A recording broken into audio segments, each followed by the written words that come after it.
క్రీస్తునందు ప్రియ దేవుని బిడ్డలారా, ప్రభు మీకందరికి కూడా వందనాలు. ఈనాటి మన ఆత్మీయ సమ్మేళనంలో దేవుడు మనకిచ్చిన ఈ గొప్ప తరుణాన్ని మనం సద్వినియోగం చేసుకున్నాం. మనము తిమోతి మొదటి పత్రికలో దైవభక్తిని గురించిన విషయాల్ని మనం ధ్యానం చేస్తున్నాం. ఈ గైడెన్స్ అండ్ కౌన్సిలింగ్లో మనము వచ్చాం. వ్యక్తిగతమైన కౌన్సిలింగ్, మరి సంఘపరమైన కౌన్సిలింగ్, పాస్టోరియల్ కౌన్సిలింగ్ విషయాల్ని మనం ధ్యానం చేస్తూ వస్తున్నాం.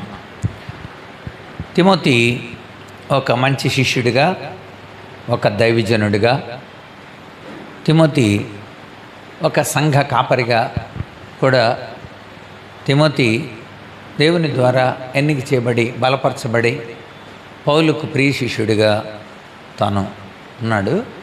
తిమోతికు రాసిన మొదటి పత్రికలో మనము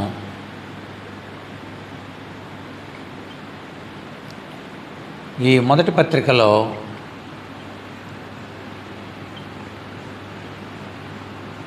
ఇందులో దైవభక్తిని గురించిన విషయాల్ని మనము ధ్యానం చేస్తూ ఉన్నాం.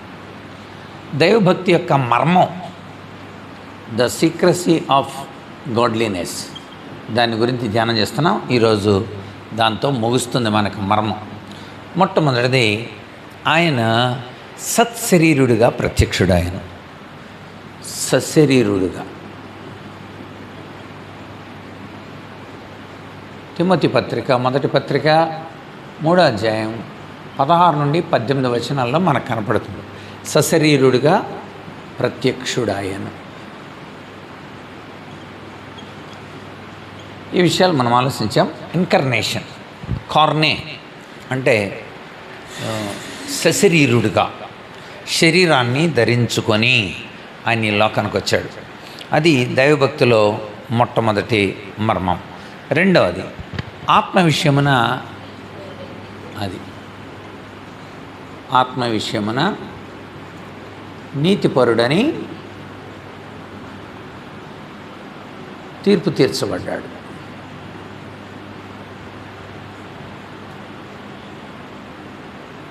ఈ విషయాలు కూడా మనం చూసాం. ఆ తర్వాత మూడవది, దేవదూతలకు కనబడాను. దేవదూతలకు కనబడాను. ఇది కూడా మనం ఆలోచించాం. దేవదూతలకు కనబడడం ఏంటి? ఆయన ఈ లోకానికి వస్తుంటే దేవదూతలు ఇది ఎలా జరుగుద్దా అని తొంగి చూస్తున్నారండి. ఆయన కార్యాన్ని పూర్తి చేసిన తర్వాత, ఆయన మరి పునరుద్ధానుడైన తర్వాత దేవదూతలకు కనబడ్డాడు. తర్వాత రక్షకుడని జనములలో ప్రకటింపబడాను.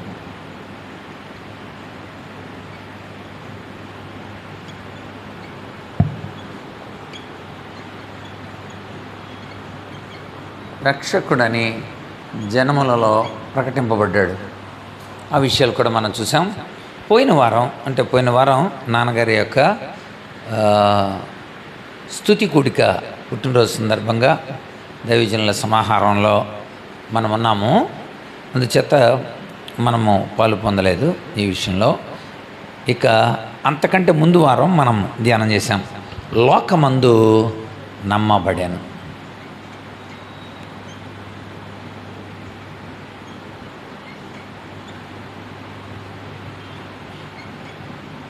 ఆ లోకమందు నమ్మబడెను అన్న విషయాలలో మనము అనేక 3 రీతులుగా మనం చూసాం. పౌలు చెప్పిన విషయాలు. ఒకటి భౌతికపరమైన రుజువులు, రెండవది లాజికల్ రుజువులు, మూడవది సిద్ధాంతపరమైన. భౌతికపరమైన అంటే చారిత్రాత్మకమైన రుజువులు. కనుక లోకంలో ఎలా నమ్మబడ్డా అన్న విషయాలు పౌలు కొరింథీ మొదటి పత్రిక 15వ అధ్యాయంలో, ఒకటి చారిత్రాత్మక రుజువులు, చారిత్రాత్మక రుజువులతో యేసు ప్రభు లోకమందు నమ్మబడ్డాడు. రెండవది లాజికల్, అంటే తార్కిక విధాన చర్చను బట్టి రుజువులు. మూడవది డాక్ట్రినల్, సిద్ధాంతపరమైన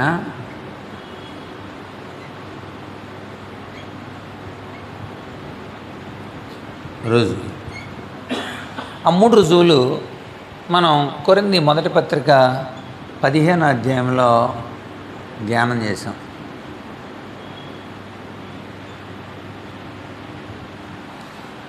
ఇంకొక చివరిది మిగిలిపోయింది, 6వది కూడా ఉంది అక్కడ. ఆరోహణుడై తేజోమయుడయ్యను.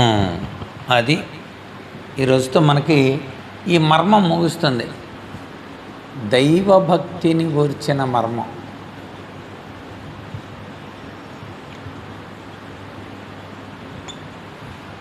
దైవభక్తిని గూర్చిన మర్మం ఇది. కనుక దైవభక్తి అంటే ఏంటి? మనం భక్తి అంటే దేవుని లక్షణం, దేవుని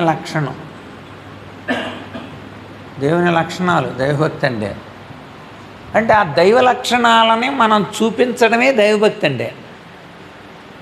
దేశభక్తి అంటే అర్థం ఏంటి? దేశం యొక్క విలువల్ని మనం లక్షణాలుగా చూపించడం అని అర్థం. భక్తి అంటే లక్షణాలని అర్థం. కనుక భక్తి అంటే లక్షణాలంటే, దైవ లక్షణాలంటే దేవుని యొక్క దైవభక్తి అంటే దేవుని లక్షణాలతో మనం ఉంటే అది దైవభక్తి. దేవుడి లక్షణాలను ఎలా చూపించాలి? ఆయన ఎలాంటి లక్షణాలు కలిగి ఉన్నాడో చెప్పాలి. సశరీరుడిగా ప్రత్యక్షుడయ్యాడు, ఆత్మీయులను నీతిపూర్ణం తీర్చబడ్డాడు, దేవదూతలకు కనబడ్డాడు, రక్షకుడని ప్రకటింపబడ్డాడు, లోకమందు నమ్మబడ్డాడు, చనిపోయాడు, ఆయన దేవుడిగా ఆయన నిరూపించబడ్డాడు. ఇక లాస్ట్ది అక్కడేముంది? ఆరోహణుడై తేజోమయుడైన. ఆరోహణుడై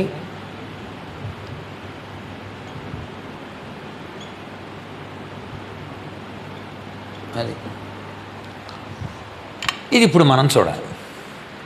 యేసు ప్రభు ఆరోహణుడై తేజోమయుడయ్యాడు. అదే ఆయన ఆరోహణమైన విషయాన్ని మనం చూద్దాం. మనం లేఖనాల్ని మనం పరిశీలన చేస్తే లూకా సువార్త 24వ అధ్యాయం, లూకా సువార్త 24వ అధ్యాయం 51వ వచనం చూడండి. వారిని ఆశీర్వదించుచుండగా ఆయన వారిలో నుండి ప్రత్యేకింపబడి పరలోకమునకు ఆరోహణుడయ్యను. లూకా సువార్త 24:51. ప్రత్యేకింపబడి.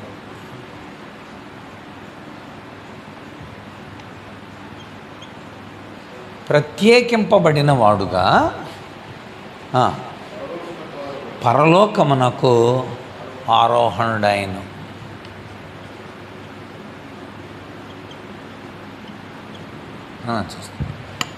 కనుక ఆరోహణుడయ్యాడు. ఆ రుజువుల్ని మనము ఇక్కడ చూస్తున్నాం. ఆయన ప్రత్యేకింపబడి,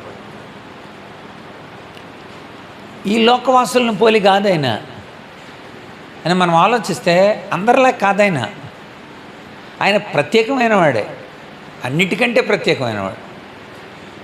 అందుచేత ఆకాశ మండలం కంటే మిక్కిలి హెచ్చైన ప్రత్యేకింపబడినవాడు ఆయన. లూకా ఎలా రాశాడు? అపోస్తుల కార్యాల్లో ఆయన ఆరోహణమైన తీరుని లూకా ఏం రాశాడో చూద్దాం. అపోస్తుల కార్యాల్లో ఎలా రాశాడో చూద్దాం. మొట్టమొదటి అధ్యాయం 9వ వచనం. అపోస్తుల కార్యాల్లో 1:9. చూస్తుండగా ఆరోహణ కన్నులకు మేఘము ఆయనను, అది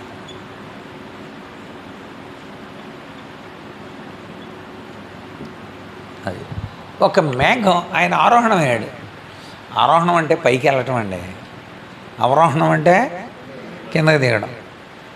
కనుక ఆయన పైకి వెళ్ళిపోయాడు పరలోకానికి అని చెప్పి ఆ మేఘం వచ్చి ఆయన్ని కొనిపోయింది అని రాస్తున్నాడు. అదే లూకా అపోస్తుల కార్యాల్లో. ఇంకా కొంచెం మనము ఎఫెసీ పత్రిక వెళ్ళేసరికల్లా పౌలు దీన్ని అసలు ఆరోహణం ఎందుకు అయ్యాడు, ఎలా అయ్యాడు, ఈ వివరణ ఇచ్చాడు. అంటే ఆయన డైరెక్ట్గా వెళ్ళిపోయాడా లేకపోతే ఇంకెక్కడికన్నా వెళ్ళాడా? ఆయన ఆరోహణమైననగా అని చెప్తాడు. ఆయన ఆరోహణమైననగా అంటే అర్థమేంటి? ఆయన ఏం చేశాడు ఆ టైంలో, అది ఎఫెసీలకు రాసిన పత్రికలో 4వ అధ్యాయంలో మనకి చాలా స్పష్టంగా 8వ వచనం నుండి మనం చదువుదాం. 8. అందుచేత ఆరోహణమైనప్పుడు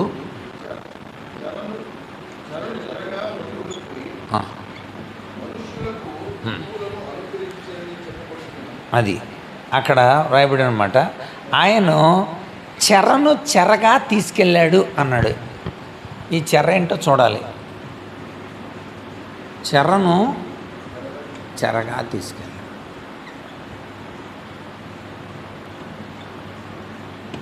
దీని క్లారిటీ ఒకసారి చెప్తాను జాగ్రత్తగా. ఆ రోజుల్లో భూమికి క్రింది భాగంలో 2 భాగాలు, ఒకటి ఉత్తరించు స్థలము లేక షియోల్ అంటారు.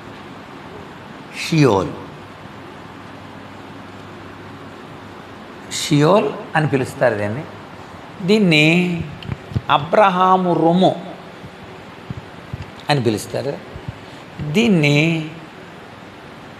పరిశుద్ధుల పాత నిబంధన భక్తుల విశ్రాంతి స్థలం. This is Sheol. యేసు ప్రభుకు ముందున్న వారందరూ కూడా ఈ ప్రాంతంలో ఉన్నారు. సరే, నమ్మని వాళ్ళు ఇక్కడున్నారు. హేడెస్ అంటారు దీనిని హేడెస్ అంటే పాతాళము అని చెప్పబడింది చూసారా, అదనమాట. అలాంటిది అంటే ఇది నమ్మని వారిని భద్రపరిచేది. ఇది నమ్మిన వారిని భద్రపరిచే స్థలం. నమ్మని వారిని, సో ఇక్కడ పాతాళము,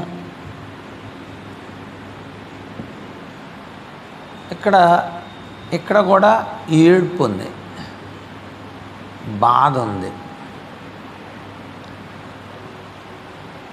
ఇది మనకు తెలియటానికి దేవుడు ఒక చిన్న అధ్యాయంలో మనకి క్లారిటీ ఇచ్చాడు.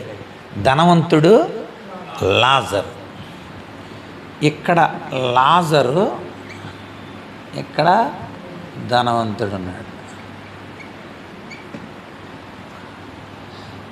అక్కడోళ్ళు ఇక్కడికి, ఇక్కడోళ్ళు అక్కడికి వెళ్ళటం కుదరనైనా మధ్యలో గల్ఫ్ ఉందన్నాడు. గల్ఫ్ అక్కడ రాయబడి ఉంటుంది. దానికి దీనికి మధ్య ఏమంటుంది? అగాధం.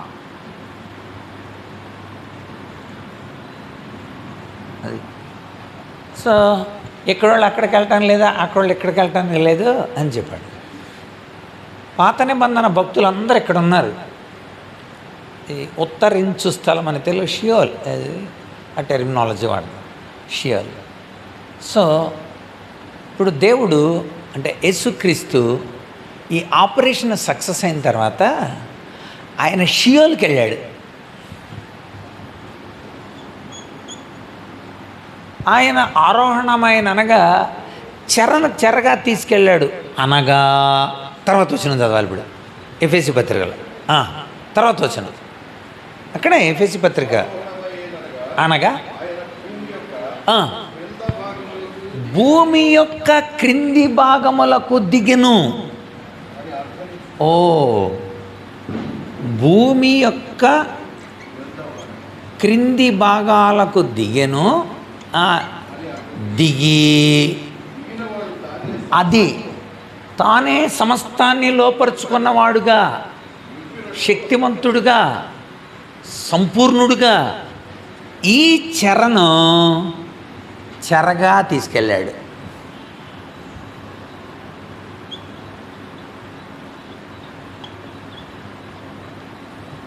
ప్యారడైస్.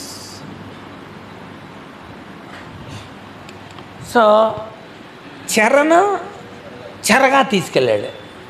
భూమి క్రింది ఎందుకు వెళ్ళాల్సి వచ్చిందంటే ఆయన వాళ్ళందరూ ప్రవచించారు కానీ అది నెరవేరిన విషయం వాళ్ళకే తెలీదు, ఎవరికీ తెలీదు. యెషయా ప్రవచించాడు, ఆయన దేవుడు ఆత్మ వచ్చి ఆయనతో చెప్తుంటే ఆయన స్వరూపం లేదు, సొగసు లేదు, చూడనల్లనివాడు, వ్యసనాక్రాంతుడు, వ్యాధిని అనుభవించినాడు, ఇలా రాసేసాడు మొత్తం అంతా. దావీదు ప్రవచించాడు, ఏలి ఏలి లామా సబక్తాని అని అంటాడు ఆయన. జకర్యా ప్రవచించాడు, ఆయన గాడిద ఎక్కుతాడు, గాడిద పిల్లల్ని ఎక్కుతాడు, 30 వెండాలు గమ్ముడిపోతాడు, ఆయన పొడవ పడతాడు, దొంగల మధ్య నిలుస్తాడు, చిగురుగా ఉంటాడు, రక్షకుడుగా ఉంటాడు, అవన్నీ రాసేసాడు. కానీ వాళ్ళు చూడలా. మీకా ప్రవచించాడు, ఆయన బెత్లెహేములో నుండి వస్తాడు, ఆయన కాపరికి వస్తాడు, ఆయన తల మీద కొడతారు కనుక గొర్రెలు ఇవన్నీ రాశారు వాళ్ళు. కానీ వాళ్ళు చూడలా, వాళ్ళకి తెలియదు. యేసుప్రభు వస్తాడు దానియేలు రాశాడు, అభిషిక్తుడు వస్తాడు, 70 వారాల ప్రవచనం రాశాడు. ఆయన వస్తాడు, ఇది ఇలాంటి చేస్తాడు, పరిశుద్ధ స్థలాన్ని అపవిత్రమైతే దాన్ని పరిశుద్ధపరుస్తాడు, నలిగిన వాడిని ఇలా అందరూ కూడా ఆదరిస్తాడు, విమోచిస్తాడు. ఇవన్నీ భక్తులందరూ, యోబు కూడా రాసేసాడు, నేను సజీవుడిగా చూస్తాను ఆయన్ని, నా రక్షకుడు సజీవుడు, ఆయన ఈ చర్మంతోనే చూస్తానని ఆశించాడు. మళ్ళీ ఆ కింద అంటాడు, చర్మం లేకుండా చూస్తానేమో అంటే చచ్చిపోతానేమో. అప్పటికి నిజంగా చచ్చిపోయాడు యోబు. వీళ్ళు భక్తులందరూ కూడా ప్రవచించారు ఆయన మరణాన్ని గురించి ప్రవచించారు, కానీ ఆయన మరణాన్ని వాళ్ళు చూడలేదు. సిలువను గురించి ప్రకటించారు, అది ఎప్పుడు జరుగుద్దా అని ఎదురు చూసి చచ్చిపోయారంట. పేతురు రాశాడు అది. చూడండి, పేతురు రాసిన మొదటి పత్రిక. పాపం వాళ్ళు అంతా ప్రవచించారు, ఆ కాలాల గురించి వాళ్ళు ఎంతో రీసెర్చ్ చేశారంట వాళ్ళంతా ఎప్పుడు జరుగుద్ది, కానీ తెలియలేదు వాళ్ళకి. చూడండి, మొదటి అధ్యాయం 10 నుండి. మీ కలుగు ఈ కృపను గురించి, అంటే రక్షణ ద్వారా వచ్చే కృపను గురించి చదవండి. ప్రవచించిన ప్రవక్తలు పరిశీలిస్తూ తమ యందున్న క్రీస్తు ఆత్మ క్రీస్తు విషయమైన శ్రమలను గురించి, వాటి తర్వాత కలగబోయే మహిమలను గురించి సాక్ష్యం ఇచ్చినప్పుడు ఆ ఆత్మ ఏ కాలాన్ని ఎట్టి కాలాన్ని సూచించు వచ్చిందో అని విచారించి పరిశోధించారు. ఈ లోపల జీవితకాలం అయిపోయింది, చచ్చిపోయారు. అందుకు యేసు ప్రభు కార్యక్రమం పూర్తయిన వెంటనే కిందకి వెళ్ళి, యెషయా ఆపరేషన్ సక్సెస్ రా, ఇర్మియా ఆపరేషన్ సక్సెస్, దావీదు ఆపరేషన్ సక్సెస్, అన్నీ పూర్తి చేశాను నేను. అందుకే ఆయన సంపూర్ణుడిగా సర్వం కూడా. ఎఫెసీ పత్రికలు ఇప్పుడు మళ్ళీ చదవాలి. ఎఫెసీ పత్రిక 4వ అధ్యాయంలో అక్కడ ఆయన సర్వాన్ని కూడా తన ఆధీనంలో ఉంచుకునేంత శక్తిమంతుడిగా ఆయన ఎలా తిరిగి లేచాడో, ఆయన పునరుద్ధానం యొక్క శక్తి ఎంతదో చూడండి. అందుచేత ఆయన ఆరోహణమైనప్పుడు చెరగా పట్టుకుని పోయాడు. ఆరోహణం అంటే భూమి యొక్క కింది భాగాలకు దిగాడని అర్థం. దిగినోడు ఏం చేశాడు? సమస్తమును నింపునట్లు ఆకాశ మండలం కంటే మరీ పైకి సమస్తమును నింపునట్లు, ఎస్, పరిపూర్ణత కలిగిన వాడుగా, పరిపూర్ణత తెచ్చేవాడుగా, సంపూర్ణత తీసుకొచ్చేవాడుగా ఈ షియోల్ని చెరగా ఆయన పైకి తీసుకెళ్ళాడు. సో దేవుని యొక్క ఉన్నతమైన ఆలోచన ఎంత గొప్పదంటే, ఇప్పుడు వీళ్ళని పరదైసులో ఉన్నారు. ఇప్పుడు రేపొద్దున యేసుప్రభు వచ్చేటప్పుడు, ఇది భూమి అనుకోండి, పరదైసులో ఉన్న వాళ్ళని తీసుకొస్తాడు, భూమి మీదకి తాడు తీసుకొచ్చి ఆయన అక్కడ ఉంటే అందరు కిందకొచ్చి ఈ బతికున్న వాళ్ళు క్రీస్తునందు మృతులు మొదట లేతురు, ఆ మీదట సజీవులమైండు వీళ్ళు కూడా మొత్తం అందరూ కలిసి ఆయన ఎదుర్కొంటారు. ఇది తెస్సలోనికీ 4వ అధ్యాయంలో, కొరింథీ మొదటి పత్రిక 15వ అధ్యాయంలో రెప్పపాటులో మనం మార్చబడతాం. అప్పుడు ఏం జరుగుద్దో తెలుసా? క్రీస్తునందు మృతులు మొదట లేతురు, దానికంటే ముందే ఆయన వెంట పెట్టుకుని వచ్చును అంటాడు అన్నమాట. పరదేశంలో ఉన్న తన భక్తుల్ని ఆయన వెంట పెట్టుకొని వచ్చును. వాళ్ళని ఆయన వేచి ఉంటే వీళ్ళందరూ, ఎందుకని అందరూ ఆయన ఎదుర్కొనే వధువు సంఘంగా వాళ్ళు ఉండాలి. అందుకని వాళ్ళందరూ కూడా, వాళ్ళతో పాటు మనం కూడా ఏకంగా ఆయన్ని ఎదుర్కొంటాం. ఇది సీక్వెన్స్, ఎస్కిటాలజీ. సో ఇక్కడ ఆయన ఆరోహణమైన అనగా భూ దిగంతాలకు క్రింది భాగాలకు దిగి చెరను చెరగా. ఏదైనా రెండు ఉన్నప్పుడు గల్ఫ్ ఉంటుంది, ఒకటి లేదనుకోండి అప్పుడు ఏముండదు, అగాధం ఉండదు కదండి. అగాధం అనేది కనుక ఈ రెండింటికి మధ్య అగాధం ఉంది అని యేసుప్రభు చెప్పాడు. కనుక ఈ షియోల్ నేడు పరదేశ్ అని అనబడుతుంది. మన తర్జుమాల్లో ఈ కొన్ని హేడెస్ దగ్గర రకరకాలైన అంటే కొంచెం మార్పుల్లో పదాలు ఇంగ్లీష్ పదాలు లేకపోతే మూల పదాలు ఒకేలా ఉన్నాయి, కానీ తెలుగులో తర్జుమా చేసేటప్పుడు మన భక్తులు ఈ ఏరియాని అంతటినీ హేడెస్ అన్నారనమాట. పాతాళమున నీ ప్రాణాన్ని విడిచిపెట్టడు. పాతాళం ఎందుకు విడిచిపెడతాడు? అది అక్కడికి ఎందుకు విడిచిపెడతాడు అంటే ఈ ఏరియాని అంతటినీ పాతాళం అని కొంతమంది అలా తర్జుమా చేశారు. అలా ఆ భావంతో కొంతమంది ట్రాన్స్లేట్ చేశారు. బైబిల్లో పెర్ఫెక్ట్గా ఉంది. కనుక దేవుడు ఎప్పుడు కూడా నమ్మని వారి కోసం ఈ విషయాన్ని చాలా స్పష్టంగా మనకు కనపడింది. పాతాళములో బాధపడుచు కదా, దానికి సంపూర్ణమైన మనకు రుజువు లూకా సువార్త 16వ అధ్యాయంలో మనకి యేసు ప్రభు చెప్పింది. మోషే కాలంలో జరిగిన ఒక సంఘటన అందుకు మనకి రుజువు. కనుక లూకా సువార్త 16వ అధ్యాయంలో మనకున్న మాట అది. ఇంకా ఎక్కడి నుండి 19 నుండి 31 వరకు రాసుకోవాలి. 19 నుండి కనుక ఆరోహణుడయ్యాడు. దీనికి ముందు జరిగింది ఏంటంటే పునరుద్ధానం. చెప్పండి ఏంటదే? పునరుద్ధానం. కనుక పునరుద్ధానుడై ఆరోహణుడయ్యాడు. ఆరోహణం అయినప్పుడు జరిగిన విషయాలే. కనుక యేసు ప్రభు తిరిగి లేచాడు. తిరిగి లేచిన తర్వాత తిరిగి లేచిన దానికి ఆరోహణానికి మధ్యలో ఎన్ని రోజులు ఉంది? 40 రోజులు. కరెక్ట్. అంటే ఆయన తిరిగి లేచి 40 రోజులు తన బిడ్డలకి అన్ని విషయాలకి రుజువులు ఇచ్చాడు, సాక్ష్యాలు ఇచ్చాడు. 11 సార్లు ప్రత్యక్షమయ్యాడు. 11 సార్లు 40 రోజులు ఉన్నాడు ఆయన. అది మనకు తెలియాలి. కనుక పునరుద్ధానము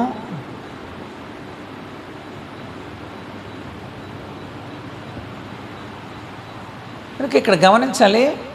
ఆయన ఆరోహణమైననగా ఇక్కడ యేసు ప్రభు తిరిగి లేచాడు అనేది ఒక సత్యం.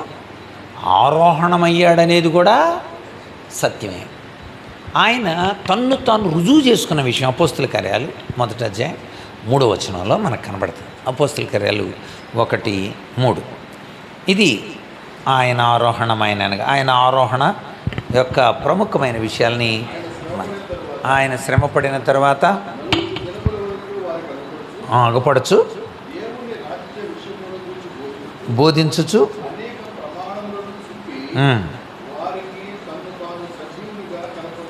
అది నేను సజీవుణ్ణి, నేను పునరుద్ధానుణ్ణి అని తన్ను తాను కనపరుచుకున్న దగ్గర ఒకటని అంకేసి ఉంటుంది చూడండి.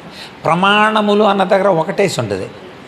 ప్రమాణాల దగ్గర కింద చూడండి బైబిల్లో ఫుట్ నోట్లో రుజువులు. అది అంటే యేసు ప్రభు తన పునరుద్ధానాన్ని ప్రమాణం ఒక రుజువుగా పెట్టాడు. వాటిని మనం పోయిన వారం చూసాం.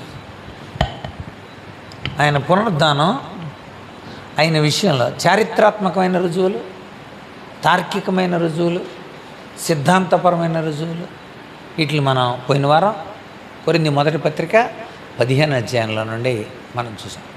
కనుక ఆయన పునరుద్ధానం, ఆయన ఆరోహణ విషయమై మనకి ఈ క్లారిటీ ఉండాలంటాడు. కనుక ఆయన డైరెక్ట్గా ముందే చెప్పాడు, పునరుద్ధానమును జీవమును నేనే అని తన్ను తాను ప్రత్యక్షపరుచుకున్నవాడు. నేనే అనే మాట దేవుడే పలుకుతాడు ఆ రోజుల్లో. అందుకని నేనే అనే అనే పదం ఎక్కడ వినబడినా ఆ రోజుల్లో సైనికులు కూడా భయపడారు. యేసుప్రభువుని పట్టుకోవటానికి వచ్చారు. అందరూ ఒకే రంగులో ఉన్నారు, అందరూ ఒకే రకమైన గంగీలు వేసుకొని ఉన్నారు. ఎవరిని ఎత్తుతున్నారు మీరు అని అడిగాడు యేసుప్రభు. నజరేయుడైన యేసుని అన్నాడు ఆయన. వెంటనే వాళ్ళు అన్నారు, ఎవరిని ఎత్తుతున్నారు? నజరేయుడైన యేసుని అని వాళ్ళు చెప్పారు సైనికులు. అప్పుడు యేసుప్రభు నేనే అన్నాడు. నేనే అనే పదం చెప్పిన వెంటనే అక్కడ ఉంటుంది సైనికులు బోర్ల పడింది. ఎందుకు పడ్డారు? నేనే అంటే దేవుడే ఆ పదం వాడేది. అయ్యి బాబు ఈయన దేవుడా, బోర్ల పడ్డారు, దేవుడిని పట్టుకోవడానికి వచ్చాము మనం. కనుక నేనే అని తను, నేనే మార్గం, నేనే సత్యం, నేనే జీవం, నేనే ద్వారం, నేనే ఆల్ఫా, నేనే ఒమేగా అన్నీ తన్ను తాను ప్రత్యక్షపరచుకోవటానికి దేవుడు వాడే పదం నేనే అనే పదం. కనుక ఆయన పునరుద్ధానం అంత గొప్పది, ఆయన ఆరోహణ అంత గొప్పది. ఒకసారి కీర్తన గ్రంథంలో నుండి ఒక మాట చూద్దాం. 49వ కీర్తన, 49వ కీర్తన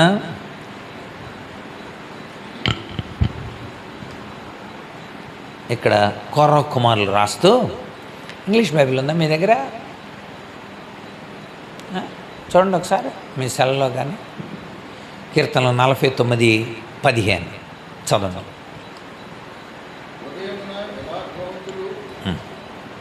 49:15 అండి. చేర్చుకొనును పాతాళ బలములో నుండి ఆయన నా ప్రాణమును విమోచించను. ఇక్కడ చదువునాను.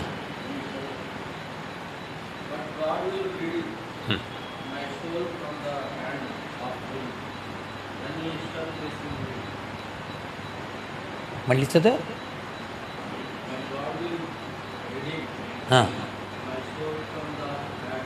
ఫ్రమ్ ద హేడెస్ ఏమనుంది అక్కడ? దేని నుండి? HADES ఉంది అక్కడ. ఏమనుంది తమ్ముడు? ఆయన తన హస్తంతో ఒకసారి తమ్ముడు నువ్వు చదవమ్మా. మంగారం ఇంకొక వెర్షన్ చదువు. ఇదిటి పర్వాలేదు, ఇటీ ఇదిటి ఇంకొక వెర్షన్ చదువు.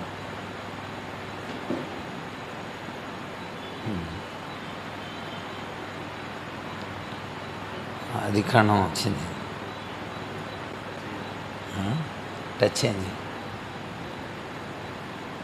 చదివారు ఎవరన్నా ఇంగ్లీష్ బైబిల్? గ్రేవ్. అక్కడేముంది? Power of the grave.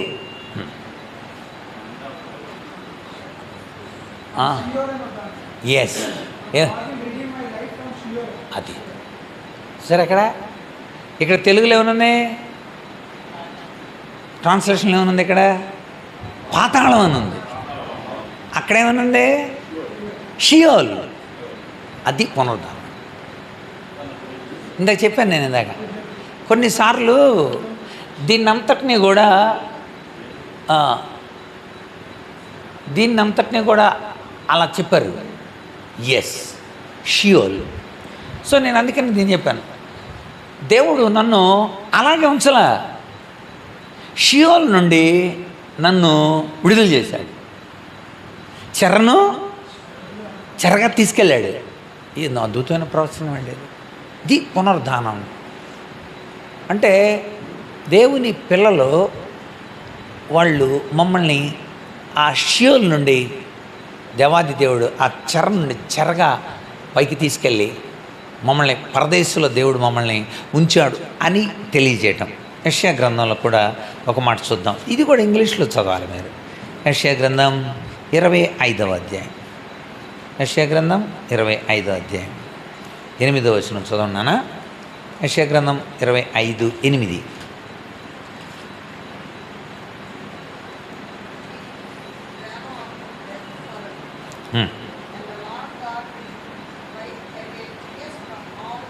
చూసారా? మరెన్నడూ ఉండకుండా ఆయన మరణమును మింగివేశాడు. ప్రభువైన యెహోవా ప్రతి వాని ముఖం మీద బాష్ప బిందువును తుడిచివేయను, మరణము ఇక ఉండదు అన్నాడు. మనం యోహాను సువార్త 11వ అధ్యాయంలో ఏం చదువుతాం? నీ తమ్ముడు నిద్రించుచున్నాడే కానీ చనిపోలేదు, నిద్రించుచున్నాడే కానీ చనిపోలేదు. అంటే మరణము ఇక ఉండదు. దేవుడు ముందుగానే చెప్తున్నాడు మరణం ఇక ఉండదు. అంటే పాతాళ బలాన్ని దేవుని పిల్లలకు ఈనాడు లేకుండా చేయడానికి కోసం ఆయన మరణించాడు.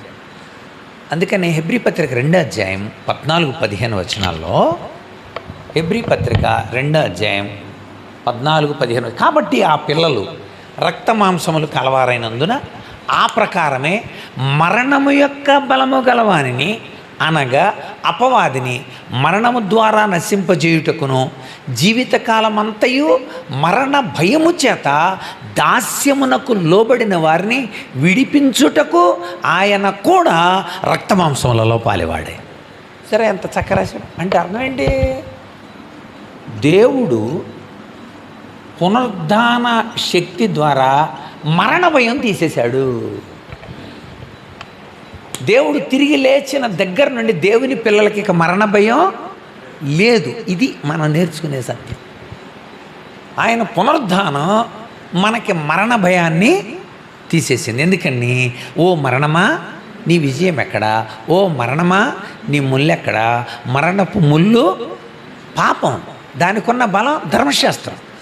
కనుక యేసుక్రీస్తు ద్వారా మనకు విజయము అనుగ్రహించుచున్న దేవునికి స్తోత్రము కలుగునుగాక.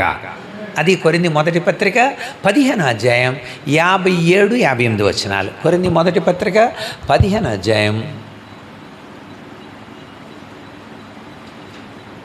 57-58. ఎందుకంటే ఆ బలాన్ని నుండి మనకు విడుదల ఇవ్వడం వలన మనం మరణం అంటే భయపడకుండా మరణాన్ని నిద్రగా చేసి మరణం యొక్క శక్తిని ఆయన విరిచేసి సాతాన్ని కాళ్ళ కింద చితక తొక్కిస్తానన్నాడు. అంచేత మనం ఇక భయపడాల్సిన అవసరం లేదు. అంచేత పునరుద్ధానం మనకి మరణ భయం లేకుండా చేసింది. పునరుద్ధానం మనకి నిద్రగా తలంపబడింది. నిద్ర. అందుకనే తెస్సలోనిక 4:13 ఏమంటాడు? నిద్రించుచున్న వారి గురించి మీరు దుఃఖపడాల్సిన అవసరం లేదు. ఎందుకంటే దేవుడు వాళ్ళని షియోల్లో, ఆయన ఇప్పుడు ఉన్న వాళ్ళందరూ పరదేశకి వెళ్తున్నారు. సో ఆ పరదేశం నుండి ఆయన తీసుకొస్తాడుగా. క్రీస్తునందుండి ఒకళ్ళు చచ్చిపోయారంటే వాళ్ళు తిరిగి లేస్తారుగా. బతుకున్న మనం మార్పు చెందుతున్నాముగా అని చెప్పడానికి నిద్రించుచున్నవారు అన్నాడు అక్కడ తెస్సలోనిక 4:13. అంటే మరణ భయం తీసేసి మరణాన్ని మనకి నిద్రగా చేసి మనకు జయం ఇచ్చాడు అన్నమాట. సరే, ఆయన పునరుద్ధాన బలం ఎంత గొప్పదో. చేత పునరుద్ధానం మనకి పౌలు అందుకే అంటాడు, ఆయన పునరుద్ధానాన్ని ఎరుగు నిమిత్తము, ఆ పునరుద్ధాన బలం ఎరుగు నిమిత్తం. అంటే ఎంతటి బలం అంటే ఆ బలం మరణాన్ని జయించగలిగిన బలం కదా. ఫిలిప్పీ పత్రిక 3వ అధ్యాయం, ఫిలిప్పీ పత్రిక 3వ అధ్యాయంలో చూడండి, అక్కడ 9వ వచనం. క్రీస్తును సంపాదించుకొని ధర్మశాస్త్ర మూలమైన నా నీతిని కాక క్రీస్తునందలి విశ్వాసం వలన నీతి, అనగా విశ్వాసాన్ని బట్టి దేవుడు అనుగ్రహించు నీతి కలవాడినే ఆయన ఎందు అగపడి నిమిత్తం. 10వ వచనం. ఏ విధం చేతలోనైనా నాకు మృతుల్లో నుండి పునరుద్ధానం కలగవలనని ఆయన మరణ విషయంలో సమాన అనుభవం కలిగిన వాడినై ఆయనను ఆయన పునరుద్ధాన బలాన్ని ఎరుగు నిమిత్తం సమస్తాన్ని పెంటతో నష్టంగా ఎంచుకున్నాను. నేను ఏ బలం తెలుసుకోవడానికి? పునరుద్ధాన బలం తెలుసు. అంటే ఆయన పునరుద్ధాన బలం ఎంత గొప్పదే! మరణాన్ని జయించింది పునరుద్ధాన బలం. అంటే మరణాన్ని నిద్రగా మార్చింది ఆయన పునరుద్ధాన బలం. అంటే దాన్ని ఎరుగు నిమిత్తము అన్నిటినీ నష్టంగా ఎంచుకున్నాను. ఆయన అలా తిరిగి లేవబట్టే ఆయన పేరు అన్ని నామాల కంటే అత్యున్నతంగా మారింది. తెలుసు అసలు ఆ పునరుద్ధానం యొక్క శక్తిని బట్టే యేసు ప్రభు సుప్రీంగా ఆయన ఈరోజు మనకు ఆరాధికుడయ్యాడు. ఎఫెసీ పత్రిక ఇది మనం చెప్పాలి లోకానికి. మనం ఎఫెసీ పత్రిక మొట్టమొదటి అధ్యాయం చూడండి, అక్కడ రాయబడింది 20-21 వచనాలు కలిసి ఉన్నాయి. ఆయన బలాతిశయం చేత క్రీస్తులో నుండి లేపి సమస్తమైన ఆధిపత్యం కంటే, అధికారం కంటే, శక్తి కంటే, ప్రభుత్వం కంటే ఈ యుగమునందు మాత్రమే కాక రాబో యుగమునందు కూడా పేరు పొందిన ప్రతి నామము కంటే హెచ్చుగా పరలోకమందు ఆయన తన కుడిపార్శ్వన అత్యున్నతమైన నామంగా యేసయ్య నామం పరిగణించబడింది. కేవలం పునరుద్ధానం అంటే ఆయన పునరుద్ధాన శక్తి ఎంత గొప్పదో మనం ఆలోచించాలి. అత్యున్నతమైన నామం.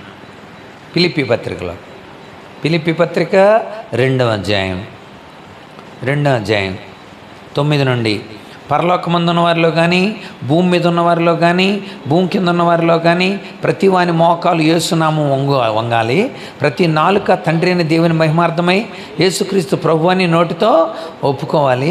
దేవుడు ఆయన అధికంగా హెచ్చించి అన్ని నామాల కంటే పైన అంత రిక్తుడుగా, అంత దీనుడిగా మరణించి అంత శక్తిమంతుడిగా తిరిగి లేచాడు.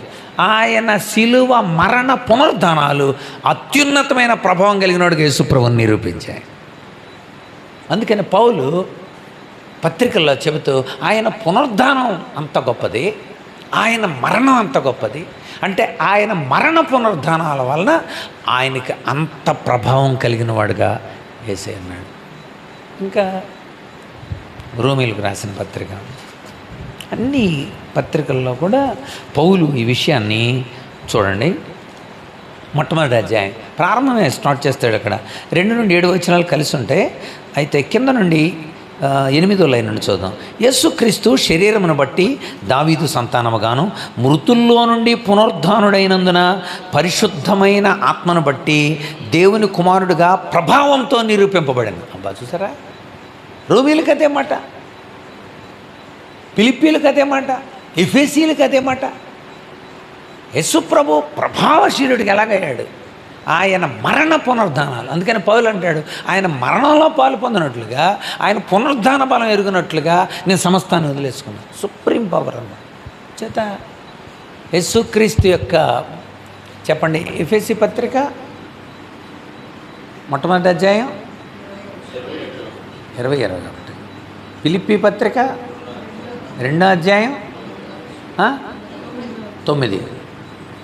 తర్వాత రోమాపత్రిక 1వ అధ్యాయం 7 నుండి 9 వచ్చిన. ఈ మూడింట్లో కూడా పునరుద్ధాన ప్రభావశీలుడైన, మరణ పునరుద్ధానాల ద్వారా ప్రభావశీలుడైన క్రీస్తు కనుక అలాంటి పునరుద్ధానుడే ఆరోహణయ్యాడు. అది తెలుసుకోవాలి. కనుక ఆయన ఒక మేఘం కనుక వెరీ గుడ్. ఆయన చూచుచుండగా ఆరోహణ, ఆయన చూచుచుండగా పరలోకానికి, వెరీ గుడ్. అంటే ఎలాంటి ప్రభావశీలుడికి వెళ్ళాడు ఆయన. ఆయన పునరుద్ధానం అంత గొప్పది. ఇది చెప్పండి ప్రజలకి. అది దైవభక్తి అంటే. ఏదో చర్చికి వెళ్ళి కూర్చొని రావటం కాదు దైవభక్తి అంటే. వీటిని వరుసగా 4 వారాలు ధ్యానం చేసాం మనం. వరుసగా ఏంటి దైవభక్తి అంటే? ఏదో ఉంగరాల్లో సిలువ గుర్తు ధరించడం దైవభక్తి అనుకుంటాం. ఏదో మెళ్ళలో ఏదో ఒక సిలువే గుర్తు వేసుకోవటం అనుకుంటాం మనం.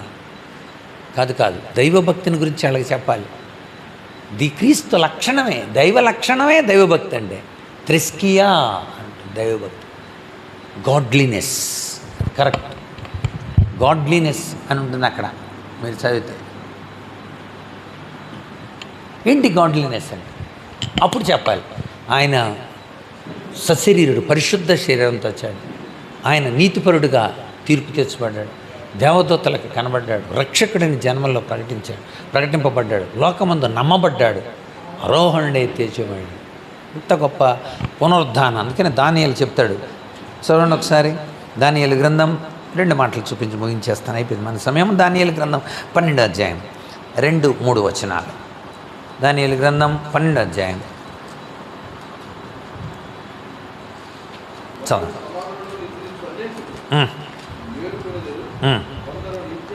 నిత్య జీవం అనుభవించడానికి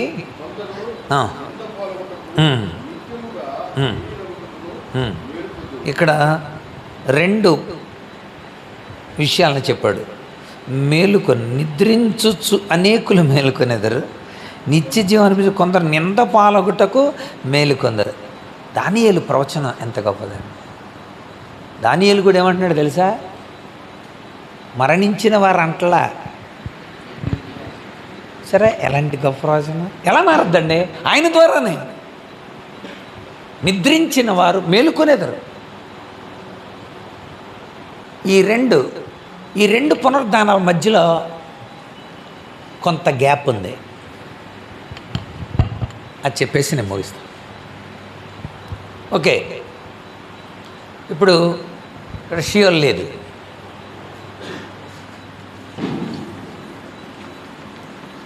ఓకే, వచ్చారు, రేపొద్దున అందరూ వస్తారు. దేవుడు వీళ్ళని తీసుకొని వెంట పెట్టుకొని వెళ్తాడు, పైకి వెళ్తాడు. పరలోకంలో తండ్రి దగ్గర తండ్రికి చూపిస్తాడు. విందు ఏర్పాటు చేయబడుద్ది. ఆ విందులో అందరికీ కిరీటాలు పెడతాడు,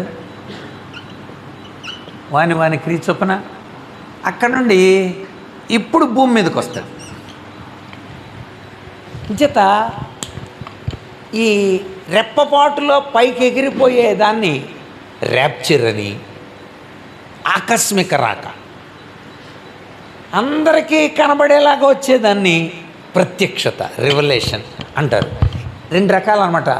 దేవుని రాకడ 2 రకాలుగా మనకుంటుంది. Okay, note చేశారుగా.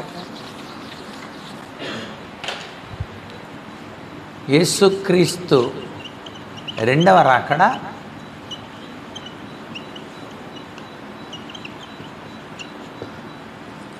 ఒకటి ఆకస్మిక, దీన్ని ర్యాప్చర్ అంటారు. రెండవది ప్రత్యక్షత, రివలేషన్. ఈ తేడా తెలియకపోతే కొన్ని వచనాలు మనకి అర్థం కాదు. ప్రతి నేత్రము ఆయనను చూచును. ఆయన వచ్చినప్పుడు ప్రతి నేత్రం ఆయన ఎలా చూస్తారు? రాత్రి క్షణాలు వెళ్ళిపోతారని ఇక్కడ ఉంటే ఒక్క రెప్పపాటును మనం మార్పు చెందుదుము. రెప్పపాట్లు వెళ్ళిపోతుంటే ప్రతి నేత్రం ఆయన ఎలా చూస్తారండి? కనుక మీరు గమనించాలి ఈ రెండింటికి తేడా. ఇది యేసు ప్రభు వచ్చినప్పుడు ఇది ఆయన వచ్చి తన సంఘాన్ని భూమి మీద నుండి ఆకర్షించుకుంటాడు. That is rapture. ప్రత్యక్షత అలా కాదు. ఆయన వాళ్ళందరికీ కిరీటాలు పెట్టి పరిపాలన చేయడానికి కోసం ఈ భూమి మీదకి తీసుకొస్తాడు. ఈ భూమి మీద ఆయన సింహాసనం. అది ఈ భూమి మీద జరుగుద్ది 1000 ఏండ్ల పరిపాలన. ఆ 1000 ఏండ్ల పరిపాలన కోసం వాళ్ళందరినీ తీసుకొస్తాడు. తీసుకొచ్చి మనతో రాజ్యం చేస్తాడు.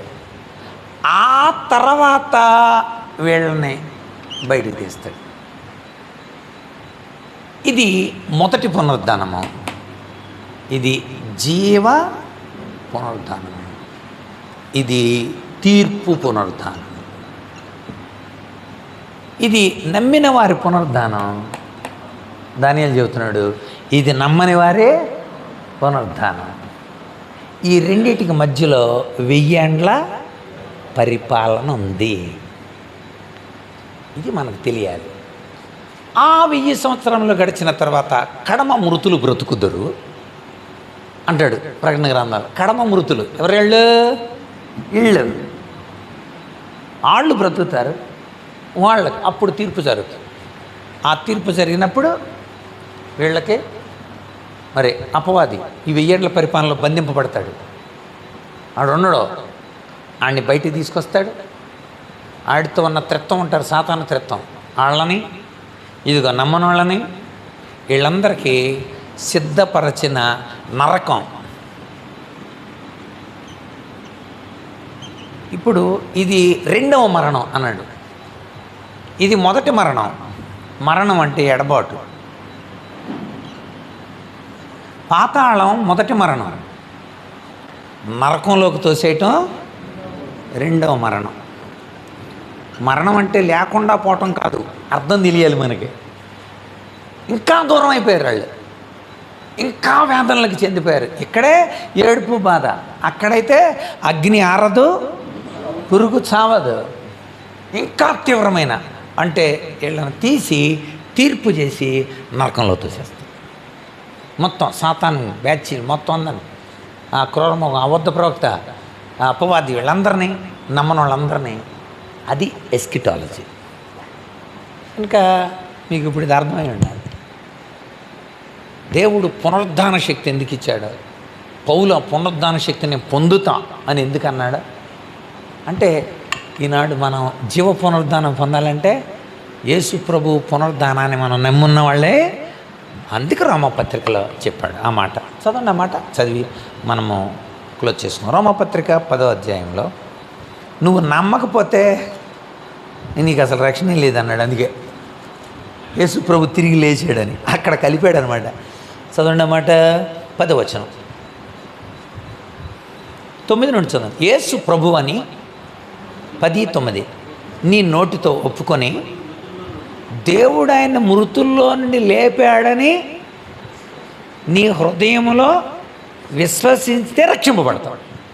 అంటే నీ రక్షణకు మూలం ఏంటో తెలుసా? ఆయన పునరుద్ధానం. నువ్వు అది నమ్మకపోతే యేసు ప్రభు తిరిగి లేచాడని శుద్ధ దండగా, నీ విశ్వాసమే దండగా. మన చదివాం మనం 15-19 కొరింథీ మొదటి పత్రికలో. ఈ జీవితకాలం మట్టుకే మనం విశ్వసించు వారమైతమా?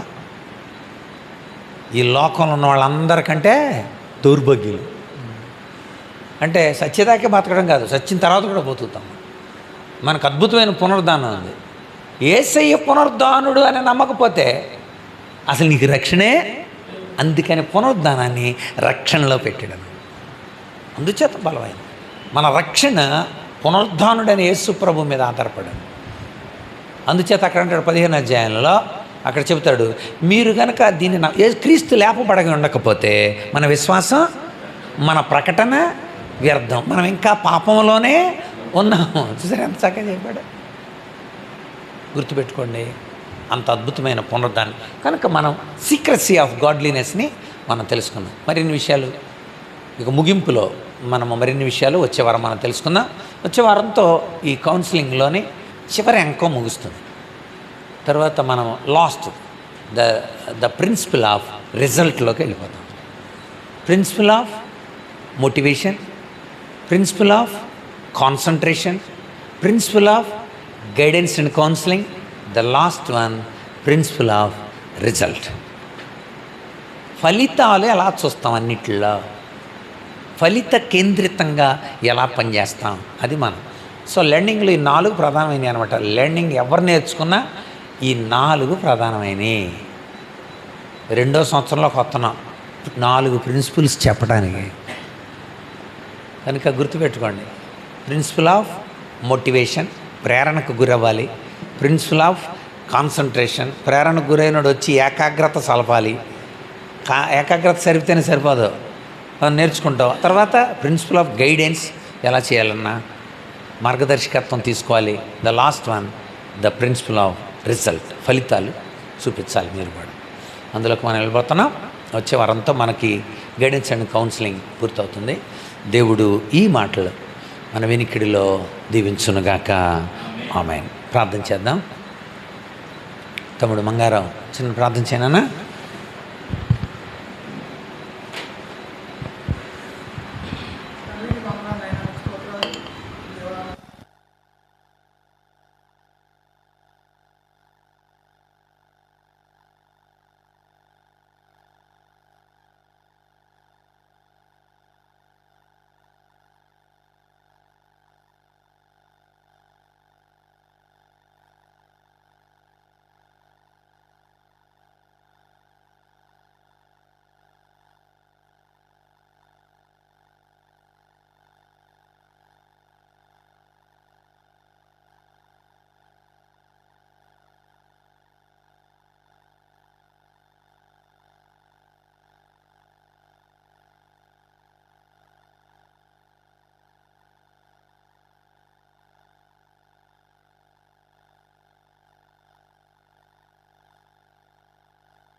మన తండ్రి అయిన దేవుని ప్రేమ, కుమారుడైన యేసుక్రీస్తు కృప, పరిశుద్ధాత్మేందుల అన్యోన్య సహవాసం చేరిన మనకు ఈ దినం రాలేని బిడ్డలకు లోకంలో ఆయన కోసం ఎదురు చూస్తూ ఆయన పునరుద్ధాన బలంతో గొప్ప కార్యాలను చేస్తూ ఆయన సన్నిధానంలో అనేక మందికి స్వార్థ ప్రకటిస్తున్న ఆయన జనాంగానికి అంతటికీ మనకు సదాకాలం తోడేండును గాక.